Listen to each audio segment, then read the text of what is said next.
spots where we ended up getting 21 out of 40 to move with us. You grew up in the business, but you didn't automatically, that doesn't automatically make you a leader. I didn't always have the answer, Yeah. but I knew the people on the team had the answer. I was never afraid to have the conversation that needed to be had, but I knew how to lead the team. Leadership is not about having all the answers. It's about knowing that you can, with the right people, come up with the answer. True leadership is in finding the best in others, not just finding the best in yourself. Those who care more win more. We have an opportunity here. People get fired themselves, they don't get fired, right?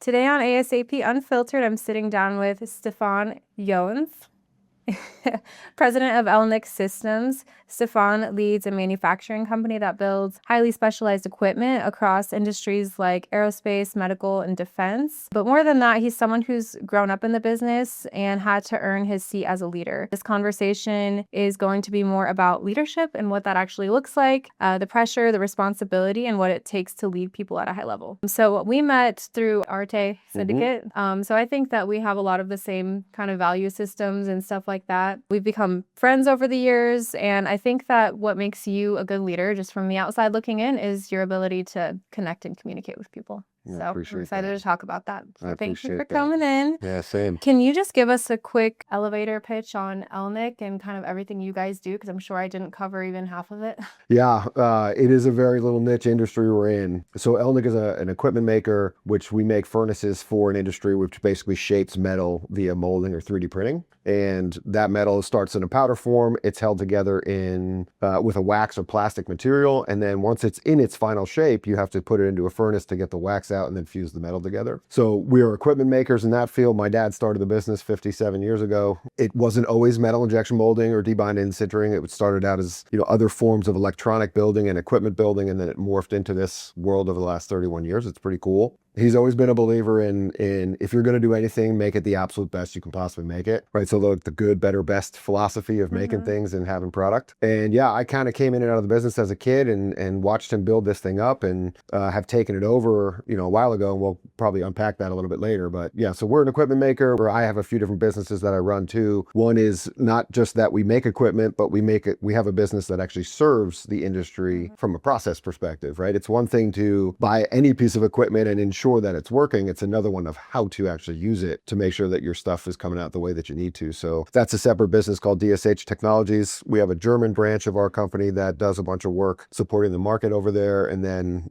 during COVID, where everybody had a bunch of free time, I decided to open a wood shop for myself too, which is a little passion hobby project that I started. It's nothing big, but it's a good therapeutic business that helps me when I'm in some times of stress. Okay, so you're busy. A little busy, yeah, a little busy. So what was the company called, the service company that you guys have? It's called DSH Technologies. DSH. And So- DSH stands for Debind Sinter Heat Treat. Okay. Does that make you guys unique in the industry? Is that something common that your competitors are doing? It's actually one of the X factors, I would say, for our company, right? Yeah. So not only do we make equipment that is really good at controlling flow of gas and temperature control, which are the most important things in furnaces, and I'm talking industrial high temperature pieces of equipment, not like your home heating furnace, but to have a company that not just understands how the process works, but has 30 years of experience among the teammates that are there that have pretty much made every mistake you can possibly make in making metal parts. It's really helpful to take that and offer that as an additional support to the customer base that buys the equipment. But we are agnostic from a perspective. We don't just help the Elnik furnace users, it's the whole industry. Okay. So without a doubt, it's the reason why Elnik is, not just a good piece of equipment people can use in the world, but you get all the backup support and help of making sure that it's all running the way that it needs to. And like anything in the world, if you run into problems, you need good people to be able to call and help solve that stuff. And that's what we do. Yeah.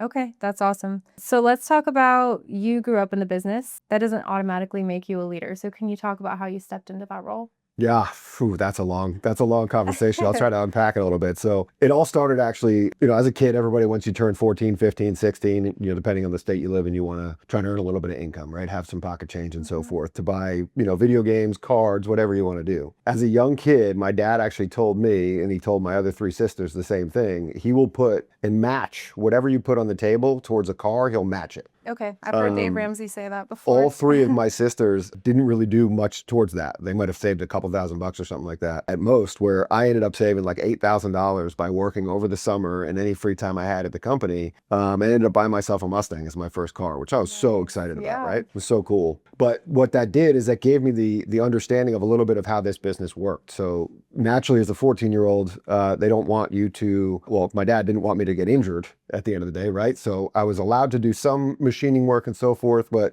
he always had a rule for the team. He's like, listen, just make sure he leaves with his fingers and toes and we'll all Yeah. be good, right? But it gave me this ability to work through the company, not just as a stock room guy, as a sheet metal guy, the person they would shove into tiny little areas because I was the smallest one at the time. So hanging little heater hangers and stuff inside these big, long, hot zones that we made back in the day. But funny enough, I actually left and went to school and wanted to do something different. Manufacturing and working 60 hours a week wasn't the dream. And sometimes more when I really looked at my dad's schedule. So I went, studied finance and economics. It was cool, it was fun, but it wasn't everything. Like I was always a maker. I was always a person that was engineering mind, but I didn't study it from a school perspective. So at 27, after being in finance for a while, and I had a lot of fun and I really helped a lot of the customers that I worked with, I was losing the engineering work, the logic work, the building things kind of mindset to who I was. So at 27, I came back to the company and that's when I started to work myself through that business and all the different roles that were there. And we can jump into this a little bit later, but I think one of the things at 27, what I loved working in finance for was learning how people operate and having hard conversations, right? When you're dealing with,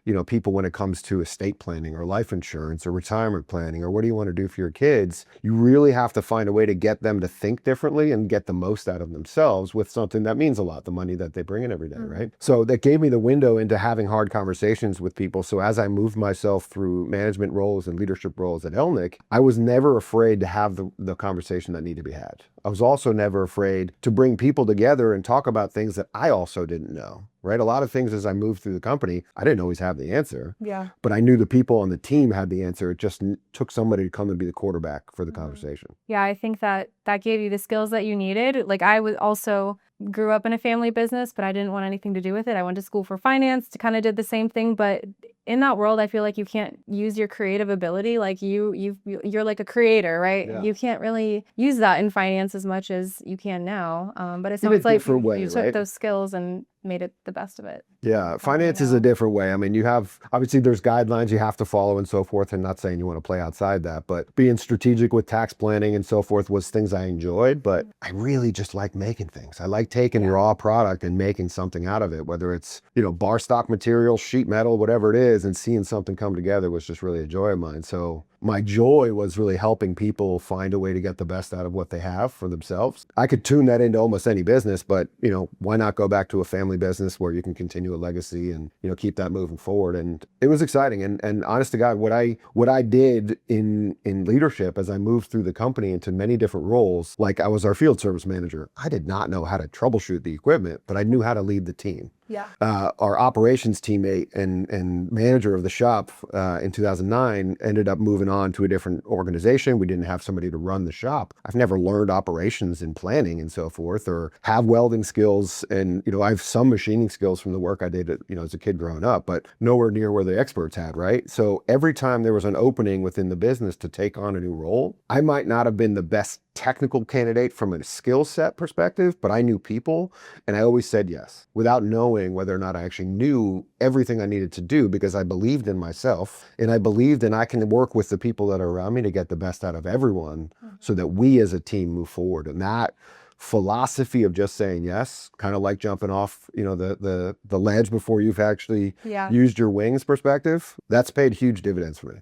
And it's really helped me develop my team as I showed them that's the way to really lead. That's the way to move forward, is first believe in yourself, that you're going to find a way to get the solution going. Yeah, and I think admitting that you don't know everything is okay. I see leaders a lot, they try to pretend like they know everything, but just asking for help and communicating with your team. Yeah, I heard a quote the other day.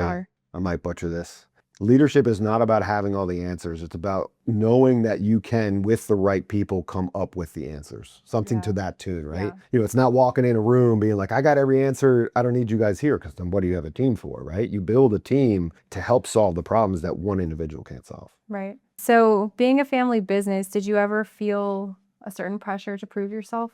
Yes, without a doubt. I think anybody who moves their way through a business, and as a second generation business owner too, traditionally those don't always go great, right? Yep. I never looked at it from a perspective of I'm just here for a paycheck or I'm just here for a job. Like one, I take a lot of pride in having the opportunity to carry on a legacy that my dad built, right? Not just for his own benefit to be able to look back and be prideful, but for my own sake, I like to make sure that I build a legacy off of where I can take this company going forward. So we've had a lot of good wins over the last 7, 8 years since I've been at leadership. A lot of that's come from the training and coaching I've seen and gotten from my dad, but also just believing in myself and move things forward. But to directly answer your question about the pressure, right? Yeah, not just from my own sake and my own like ability to carry the family forward, but anytime you're a young person moving up within a business where you're technically like the owner's child, you get looked upon differently, right? Especially if these people are older than you. There's sometimes this flack of like, oh, he's never going to be able to do it right. We're never going to get the same kind of coaching, a little bit of nepotism, right? So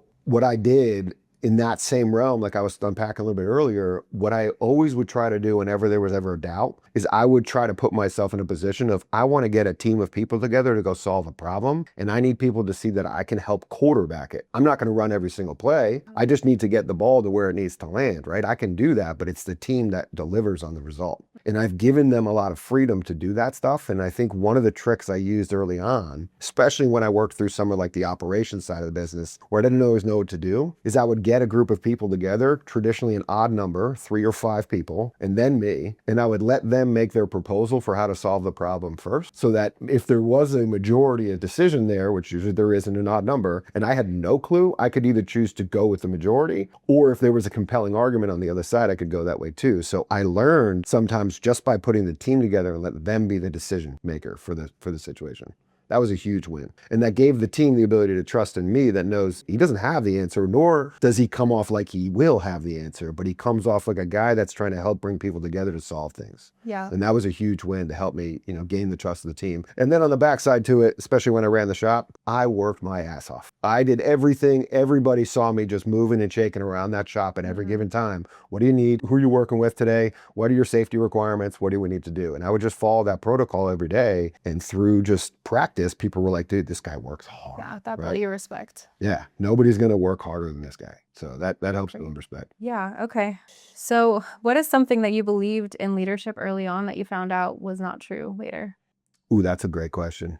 I think a lot of times, I don't care who you are as a leader, it is very easy to fall into the trap of being the thought or thinking that you do need to have the answer. So a little bit of what we talked about before, there were moments where, people would just come in and be like, you need to have the answer. And I kind of took a lot of stress on myself thinking that I did need to have the results and the answer and the information, right? But it really changed once I started to work with the team and give them the ability to speak to it. I started to realize true leadership is in finding the best in others, not just finding the best in yourself, right?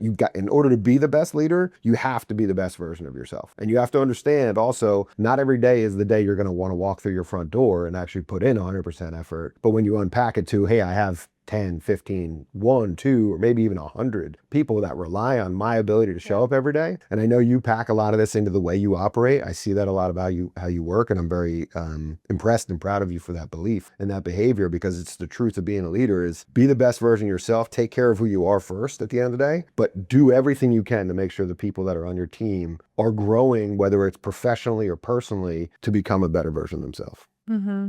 Yeah, well, thank you for saying that. I talked about this on a podcast last week. I had my friend in here. She owns a med spa, so like completely different. But she was talking a lot about like, she has to make sure she takes care of herself. She meditates in the morning. She does all these things to make sure she's the best version of herself before she walks in the door every day. And I was like, yeah, I've been to that point where I'm not the best version of myself. I'm not taking care of my mental, my physical. And then it's a reflection of that in the company. Yeah. Everybody feeds off of it. So that's something I had to learn along the way. It's truth. Too. And you can see it, right? You're almost, I can probably best guess that you could see it like within a day or two of you not showing up great. Things don't always move the best the way way they're supposed to, because people just feel a different energy, right? Yeah, they can feed off your stress Yeah. or the opposite. Yeah. And as leaders, it's actually very difficult as a leader, because there's a lot of times when we're in situations where at 8 o'clock in the morning, we could get a brand new contract and we get all excited, right? And then at 8:45, we have to sit down and have a hard conversation with a teammate about Yeah. something that they might not like, or they might not even survive the rest of the day because they've found a way to get themselves terminated from business, right? I'm a big believer in people get fired themselves. They don't get fired, right? I see that too. And then, right after that call, you might have a customer call where you got to be super engaging about potentially getting a new contract into the business. So we go through these emotional ebbs and flows throughout every minute of every day. As a leader, I think it's very, I don't want to say neglected, that's not the right word, but it's not a very understood thing within teams to understand just the emotional roller coaster we go on as leaders. Yeah. A good friend of ours, and one of mine too, a guy named Josh Kosnick, also from within Arte, gave me a tip a long time ago. He's like, listen, there's no way you're going to be able to process emotions in the moment you need to. So as a leader, you got to give yourself time to emotionally process things, good or bad. So he taught me about a trick he uses every Friday, basically from like 2 or 3 o'clock, something around there. He gives himself an hour that of all the notes he's taken down throughout the day or the week, he unpacks, shuts everything down electronically, and just sits there and deals with the things that happen throughout that week. And I thought it was a great tip and advice, and I started applying it. It actually works really, really well, because we do have these ups and downs where we can't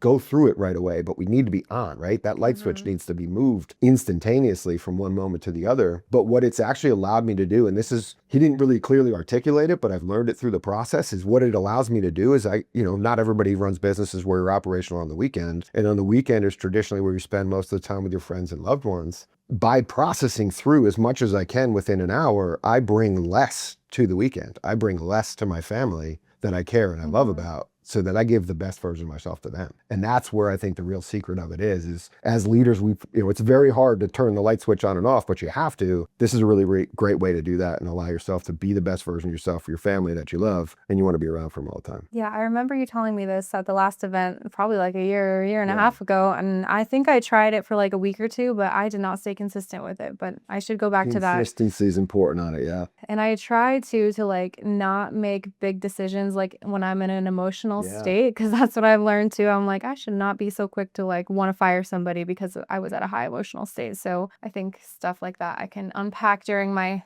hour of solitude. Yeah, don't get me wrong, I'm not perfect at it. I do it every single week either, but I'm about a 75% accuracy of doing it. And since I've done that, I've been able to not just have a much better home relationship, not to say it was bad before, but it's even better now because I carry less baggage into the weekend. Yeah. And in the moment that I am processing something or have to do something that's hard, I know that I'm going to give myself the time later, the ability to process through it, so I don't carry that emotion throughout the rest of the day for the team that relies on us as leaders every day to be here for them. Yeah. Right? So it takes time to get there, but just like all things, right? Just like going and becoming more physically fit takes effort, takes time, takes repetition. So I want to talk about the transition that you guys made moving from New Jersey to here and how you were able to get most of your team to come with you. So can you talk about that a little bit? Yeah, that's a huge one. I've tried in some of my hours to give myself the time to process through that. Just how cool it was to have the ability to take at the time, a 55-year-old manufacturing business of 45 people and persuade everybody through the idea of opportunity to get not just one, but a group of people to come move 600 miles away from New Jersey, North Carolina with us, which was outstanding, right? We outgrew our space in New Jersey and we needed either a second building, which building equipment in 2 facilities is difficult and you have to put money into just trucking things back and forth and it's kind of a waste of money. So then we looked at a better location within New Jersey and it was about 30 minutes south of where we were. Most people live north and east of where we were. So collectively, I was like, man, people are going to have to think about moving here. And as soon as that popped into my head, I was like, man, what about an opportunity, not just for what the company can earn and gain of a better location, right? Because New Jersey is a very expensive state. Yeah. What would that mean for every individual person? And that's really going back to all the things we've talked about already, where, you can probably sense a little bit of a theme here is pour to your people and eventually good things will happen. I looked at everything on this move for what would it mean for the people on the team, right? So I was like, man, people might be able to buy homes that they didn't have a chance to do before. They can lower their cost and keep the same, type of living that they're in, whether it's a 2,000 square foot house or 1,000 square foot apartment at a lower cost. So I looked at it and unpacked it from all those perspectives, and we just fell in love with the Charlotte area. I used Charlotte as a hub to go into Raleigh, to go down to Atlanta or in Georgia and South Carolina Carolina and so forth. And every time we came back here, I just kind of fell really in love with it because it reminds me a lot of New Jersey in terms of how green it is. New Jersey gets a bad rap. You know, everybody talks about it as the armpit of America, but it's actually called the Garden State for a reason. It's pretty green. But yeah, it was pretty cool to do that. And this was one of 3 areas I liked the most. And I threw this out to the team and I said, we're not doing this unless we all collectively want to do this, or at least have a good majority of people. So where most companies come in and say, hey, we're relocating, it's like, hey, in 60 days, we're moving, you're in, you're out. Yeah. I sat with the team and pitched it as an idea of like, we have an opportunity here. Who wants to partake? This is my favorite area. These are all the places I looked at. And as soon as that presentation was done, which, I mean, we had a 20,000 square foot shop back up in New Jersey. We're at 50 now. We didn't have a conference room big enough to fit everybody. We didn't have a training room to put people into. So we moved equipment out of the way. We rented a bunch of chairs. I took the projector and the screen out of the conference room and put it in the shop in the back. And I didn't sleep for a day before this whole thing. I pitched it and I was nervous, but I was like, we have a chance here, right? So 3 people literally after the conversation was done came up and said, can we go tomorrow? I was like, ooh, cool. There's a chance, right? So over a couple of weeks, having a good conversation with everybody and just letting everybody air out what their thoughts were, we ended up getting 21 out of 40 to move with us. And we kept another 10 people on board up in New Jersey over and through the transition, of which we're down to, I think, 6 people now in New Jersey. And then the rest we've replaced and hired some more teammates down here in this area. And the greatest thing to really sit back and take a look at is, you know, the goal was to give everybody on the team an opportunity. So a lot of people were able to reduce cost. Yeah. 6 people have bought homes now since we've been down here over 2 years, which is incredible. And that was really my biggest hope. Is part of the American dream is owning the home, right? We've given people the opportunity to do that in a place where it's certainly not the lowest cost state, right? Tennessee, Florida would have been a little bit lower cost overall, but this is a great opportunity. And there was just a bunch of people moving here, right? There's 50,000 people a year moving here since 2019. If I'm going to build a business and continue a company for 20 years, I need to be thinking about where's the talent pool coming from over the next coming years. Yeah. So that's what made Charlotte really attractive, and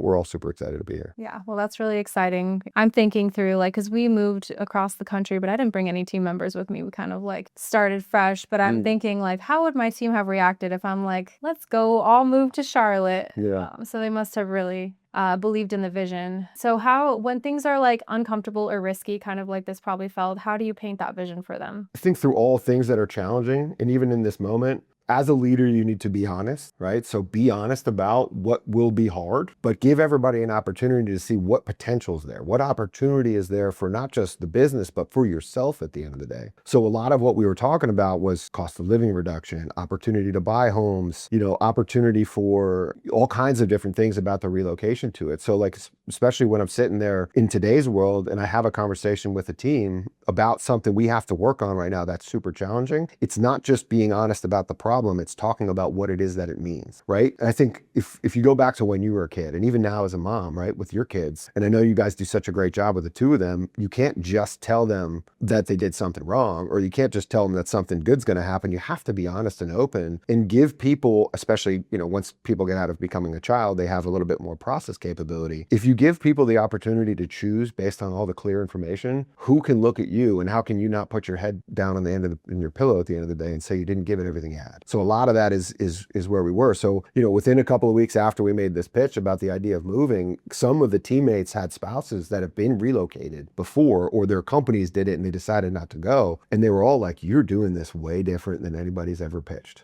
Right? Everybody's like, hey, we're moving in 60 days in or out. But we weren't a company with, you know, $20, $30 million in the bank sitting there with the capability to say, forget it, we'll just start over. Like, we bootstrapped our way into this and did it in a way which made the most sense, not just for us, but for the industry that we're serving too, and the capability of what's coming down the road to be able to serve that market a lot better than we are currently doing. So honesty and truth, I'd say, was probably one of the biggest things.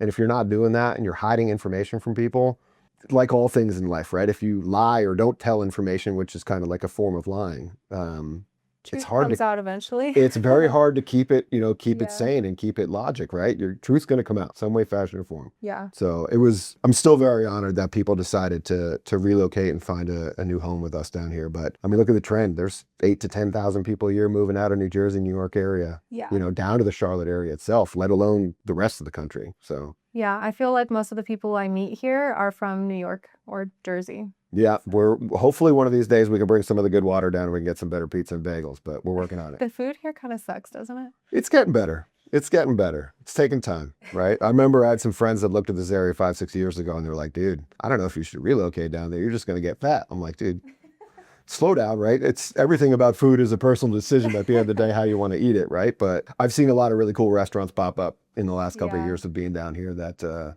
remind me of back home where that was definitely schools up in New York, New Jersey are great. And then the food was, that was not my selling point at the end of the day. Okay, so I know you guys have grown quite a bit since you've took over, and you can go into that capacity at which you've grown, but how do you protect the culture as you grow and add more team members? That's a huge one. I would say, and just to be blunt and honest, right? Culture is never something that never goes in reverse. Culture is like the waves in the water, man. They just go up and they go down, they go up and they go down, and it takes a lot to do it. The first thing is, what is your culture based on, right? If you don't have core values within a company and a mission that you talk about every single day and correlate into every decision and to the visuals, and literally it's got to be everywhere, right? If you don't have that as something to use as a crutch, it's going to be very hard to build good culture. Not saying you can't do it, I'm just saying it becomes more difficult. The other side to it is we often talk about the values we have and we always tie it into what we're doing. Like even right now, tomorrow I'll have the opportunity to award our first quarter winner for the core value of quality first, where the team themselves nominate somebody on the team or people on the team, depending on how it comes down to a tally perspective, who they believe is upholding that value the most. We did it all through last year. It was the first time doing it. It was really fun, really great. There's up to a $500 prize that's given to that person. I get the opportunity to not just select the prize tied to the value, but I also get to make that presentation to the team. But I don't get a vote, right? So nobody feels like I'm swaying the vote, and I want to give the team the ability to give everybody the chance to really nominate internally. So that was a really cool program that we do in the core values program. We try to at least once a month we get together as a team. We up in New Jersey had a really cool place. We used to go do cigars, and we had like another event place that we went to. And down here, we just said, you know what, forget it. Let's just come to the company. We've got all this free space in the back. Let's just throw it up. We bring in a bunch of food. We play some cornhole. We play some badminton. We play all kinds of other games where we want to bring the kids along. So there's this culture core building thing. And because we do it there, it happens outside of the organization too. So a lot of times, in this whole idea of 6 people have bought homes, one of the recent guys who just bought a home, 6 of our teammates helped him move, helped him set a whole bunch of stuff up at the house. They gifted him a TV as a congratulations on the new home thing. Like culture needs to be grown within the organization. It can't just be the leader. But if the leader's not living up to what it is, then it's never really going to happen. It can certainly happen in like silos within the group and the company that you have, but it's difficult. And then it really comes down to, there's a final thing that I have as a quote of mine that I love. It's those who care more win more. It's a philosophy we have. That is one thing I talk about all the time, but I don't just talk it. I live it way more than I talk it.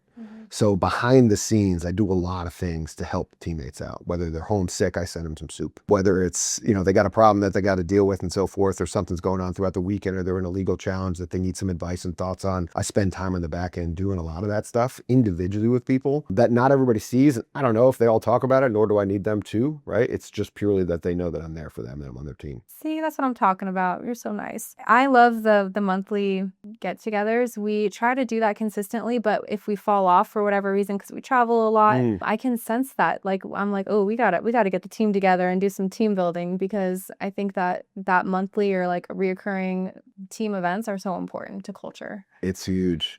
We actually did something 2 months ago within the company. First time doing it. It was suggested from a new gentleman on the team, the operations leader. But we did something called Start, Stop, Keep. And we got together as a whole team, spent about 2.5 hours in the training room. And we let the whole team in groups, not as department groups, but like people from different departments in one group together, come up with things that we want to start doing within the company, things we want to stop doing within the company, and things we want to keep doing within the company. And it became this incredible list of feedback from the team. Now, the most important thing as leaders is to act on that. And that's what we're doing right now. Every month we have a new thing coming out. But what we learned mainly in the keep thing, which was not surprising for me, but really rewarding, is all the stuff that we do for culture, all the stuff that we do to keep the team together and keep this idea of like, we're growing this thing together, not just me or you kind of concept. So that was really rewarding to see that everybody really, really loves and believes in the culture that we've built. Yeah, I think it's good having people from multiple departments too, and kind of get to hear each other's opinions. Yeah. Because I think, like for us, installers all think one way, but, throw in the people that feed the installers or the operations behind it, and you're going to hear a lot more of what you should. Yeah, there's a couple other small little things that we do, or at least I try to do throughout the day. Like, if a guy's in the weld shop and he's welding something together, I don't talk to him about why it's important to build a quality weld. I talk to him about what is that component that he's making and what customer is using it and what are they making with the equipment. So this guy's coming in and being like, hey, I'm making a piece of equipment that's going to go to make the next generation of eyeglasses with cameras in them, or I'm helping a company make hips and knees or rotary vanes for cars or planes versus I'm just welding metal together. Yeah. So it gives them a little bit more purpose. And then the other side to it too is really just spending time with the team to help them understand they have a voice. So if they want to speak towards a decision that we have to make, bring it up. But the most important thing, I think, where a lot of leaders fall off in that area, especially in that group decision-making thing I was talking about earlier, if an idea comes to the table that doesn't get selected as the idea to move forward with, the leader's job is to go back to that group of people that suggests an idea that doesn't get selected and give them a reason why. Either, hey, we tried this 5 years ago and it didn't work, or this is a great idea, but this was a better idea for now. So we're going to hold this for a future opportunity. But if you give people the ability to speak a voice and then get that honest upfront or back end closure to the conversation, it makes them want to continue to contribute. Yeah, that's a good point. Not every answer is a yes, but it doesn't mean every answer can't be a potential yes. So you want people to continue to contribute. Yeah. Okay, so I wasn't really going to talk about this, but I want to ask, how is technology and AI affecting your industry? Great question. So we haven't seen any direct, we're a handcrafted, custom-made piece of equipment into our industry. There's certainly ways we can bring in some automated technology if we want to. We're looking at a little bit of that. I'd say right now more of the AI side that it's affecting us. One, I think a lot of the teammates are starting to use it to help put together better information and to do more research on things. The other side to it, I don't know that it's a threat at this very moment right now, but what we're going to be looking at out of our service business, DSH, that does the process side, in order to support and help a larger variety of customer base, we're going to be using AI to help us put together better instruction sheets, worksheets, toolkits, and a whole bunch of other stuff, because we're rolling out a new program where instead of they just pay time for help and support, we're going to be doing a monthly membership program where every week there's a scheduled call where we're diving into something that's important to them so that we're staying in front of it and holding them accountable. Yeah. What is the delivery of information and toolkits and guidelines and stuff that they have? So there's a decent amount of knowledge out there in the virtual AI world in terms of what we do, but there's still adjustments that need to be done that if you don't do, you could actually run into a major issue, like melt your furnace down in the inside or melt parts, which could be a rather expensive endeavor. Sure. So we're trying to figure out ways to use the tools there to make the experience for the customer not just more valuable, but more direct on point to solve their actual issues. Okay, so no robots building your furnaces anytime soon? I don't see it yet. With what we do, like I said, we're super handcrafted and very custom in what we do. There's ways we can use robots in certain areas, but the entire assembly, not at this moment. Yeah, that's good. You love your people. I can't see you replacing them with robots anyway. No, I would find it more as, what do I need to do to get them to become even more effective at what they're doing, right? Yeah. And give them better tools and resources, which could become automated and down the road, but I'd rather add teammates versus just adding robots. Yes. Personally. Okay, I'm going to ask some rapid fire questions. All right, let's go. Ready? Empathy or accountability? Empathy first. First, yes. Trust your gut or trust the data? Trust your gut. Promote from within or hire from outside? Promote from within unless you're looking for something you don't have. Okay. Everything is your fault as a leader, true or false? Indirectly, true. Would you rather be respected or liked? Respected. Favorite routine that keeps you disciplined? Cleaning up after myself every moment, every time. And when there's dirt and garbage on the ground, I pick it up and throw it out. I gotta have you get with my husband on that one. I will be happy to help. Okay, that's all I have today. So thank you so much for coming in. I appreciate you, your wealth of knowledge, and I think everyone will get some insight from you. Tasha, I appreciate you're doing a good job here. Keep it up. Thank you.